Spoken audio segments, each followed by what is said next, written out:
Friends அனைவருக்கும் வணக்கம். இன்றைக்கி நம்மளோட மங்களம்ஸ் கிச்சனில் ரொம்பவே சுவையான கீ ரைஸ் எப்படி பண்ணுறதுன்னு பார்க்க போகிறோம். இது ரொம்ப ஈஸி. இதுக்கு தேவையான பொருள் பார்த்திங்கன்னா ரொம்ப கம்மி. டேஸ்ட்டு பார்த்திங்கன்னா ரொம்ப சூப்பராக இருக்கும். இது கண்டிப்பாக எல்லோரும் ட்ரை பண்ணுங்கள். இதுக்கு பார்த்திங்கன்னா மட்டன் கிரேவி, சால்னா எல்லாமே சூட் ஆகும். இது ரொம்ப ஈஸியான ஒரு ரெசிபி தான். இதுக்கு தேவையான பொருள் கம்மிங்கிறதுனால டக்குன்னு செஞ்சிடலாம். ஒரு 15 நிமிஷத்தில் நீங்கள் சமைச்சே முடிச்சிடலாம். ஸோ மறக்காமல்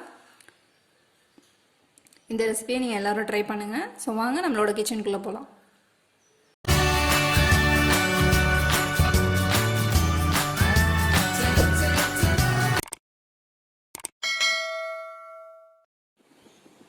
ஸோ இன்றைக்கி கீ ரைஸ் பண்ண போகிறோம்.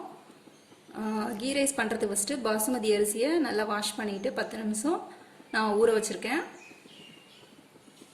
அதுக்கப்புறம் ஒரு பேனை ஹீட் ஆகிடுச்சு. ஹீட்டான பேனில் நெய் போட்டுக்கலாம். 4 ஸ்பூன் நெய் போட்டுக்குங்க.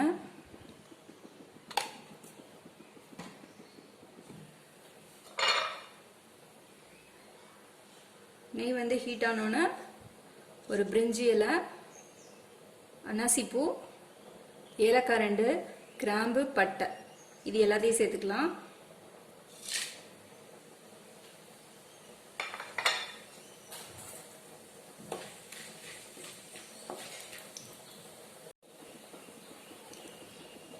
பட்டையெல்லாம் நல்லா பொரிஞ்சிருச்சு. இப்போ 3 பச்சை மிளகாய் போட்டுக்கிறேன். அது கூட ஒரே ஒரு வெங்காயம் போட்டுக்கிறேன். சின்னதாக இருந்தால் 2 போட்டுக்கோங்க, பெருசாக இருந்தால் ஒரு வெங்காயம் போட்டுக்கோங்க. வெங்காயம் நல்லா ப்ரௌனாக வரணும். அது வரைக்கும் நல்லா ஃப்ரை பண்ணிக்கலாம்.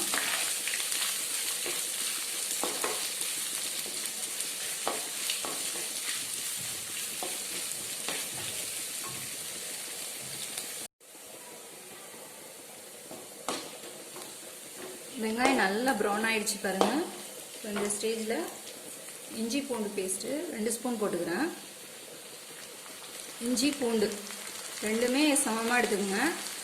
எடுத்துக்கிட்டு நல்லா பேஸ்ட் மாதிரி அரைச்சிட்டு 2 ஸ்பூன் போட வேண்டியதான்.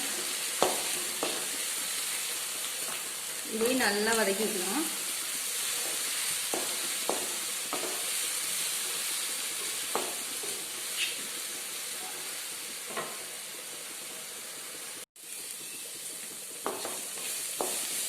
இஞ்சி பூண்டு பேஸ்ட்டு நல்லா வதங்கிடுச்சு. இப்போது ஒரே ஒரு தக்காளி ஆட் பண்ணியிருக்கேன். தக்காளி ரொம்ப போடாதீங்க. உங்களுக்கு தக்காளி பிடிக்கலைன்னா லெமன் ஜூஸ் கூட போட்டுக்கலாம். ஒரே ஒரு தக்காளி போட்டால் நல்லா டேஸ்ட்டாக இருக்கும். இதையும் நல்லா வதக்கிக்கலாம்.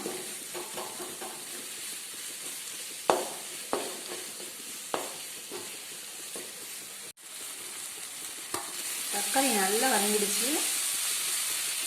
புதினா சேர்த்துக்கலாம்.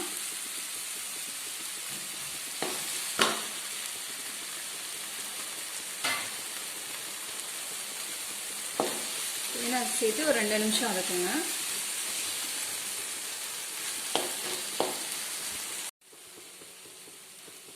நல்லா புதினா நல்லா வதங்கிடுச்சு பாருங்க.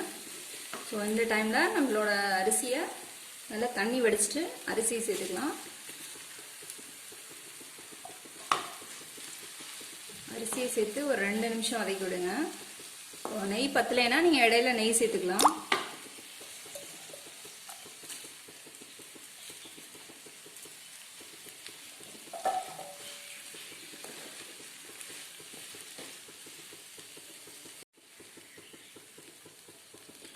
இப்போ நல்லா புதினா வதங்கினோன்னா நான் அரிசி போட்டுட்டேன். அரிசி போட்டு ஒரு 2 நிமிஷம் நல்லா வதக்கிக்கலாம்.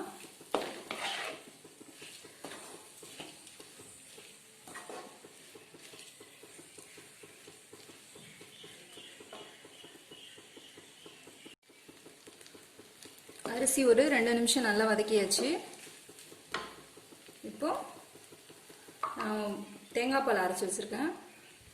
நீங்கள் சின்ன தேங்காய் வந்தால் ஒரு தேங்காவும் அரைச்சிக்கலாம். இல்லை பாதி மூடி போதுன்னா பாதி மூடி தேங்காய் அரைச்சி பால் எடுத்து அது கூட நீங்கள் தண்ணியும் மிக்ஸ் பண்ணி வச்சுக்கலாம். நான் தேங்காய் பால் மட்டும்தான் எடுத்திருக்கேன். இப்போ 1 கப் அரிசிக்கு 1.5 கப் தேங்காய் பால் ஊற்ற போகிறேன்.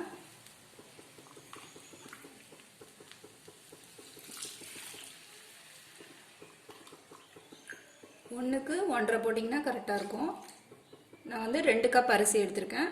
ஸோ அதனால் 3 கப் போடுறேன்.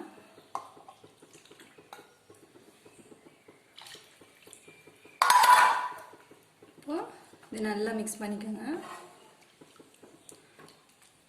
தண்ணி வந்து 1.5 கப் போட்டிங்கன்னா தான் கரெக்டாக இருக்கும்.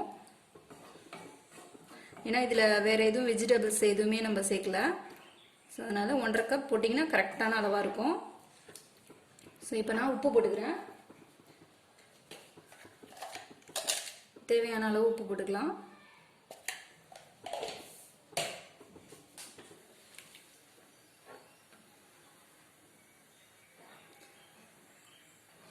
இது வந்து நான் கொஞ்சமாக அரிசி எடுத்துருக்கிறதுனால நான் வந்து கடாயிலே பண்ணுறேன். இப்போ நீங்கள் நிறைய ரைஸ் எடுத்திங்கன்னா குக்கர்லேயே பண்ணிக்கலாம். குக்கரில் பண்ணிங்கன்னா 2 விசில் வச்சு ஆஃப் பண்ணிட்டிங்கன்னா அந்த தம்லேயே வெந்துடும்.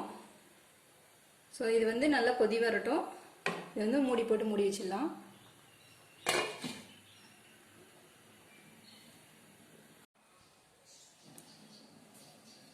நம்மளோட ரைஸ் வந்து ஒரு 15 நிமிஷம் ஆயிடுச்சு. ஸோ ஓப்பன் பண்ணி பார்க்கலாம். வா, செம்ம வாசனையாக இருக்குது. ரைஸ் எப்படி குக் ஆகிருக்குன்னு பாருங்கள். உதிரி உதிரியாக சூப்பராக.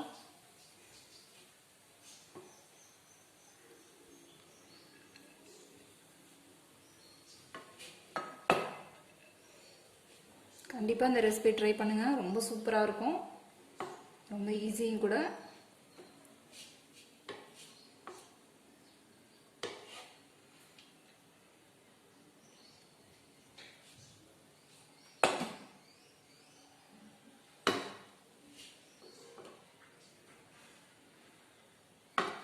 ஸோ சுட சுட நம்மளோட நெய் சாதம் ரெடி ஆகிட்டு. கண்டிப்பாக எல்லோரும் வீட்டில் ட்ரை பண்ணுங்கள். இந்த வீடியோ உங்களுக்கு பிடிச்சிச்சுன்னா மறக்காமல் லைக் பண்ணுங்கள், ஷேர் பண்ணுங்கள். Thank you friends.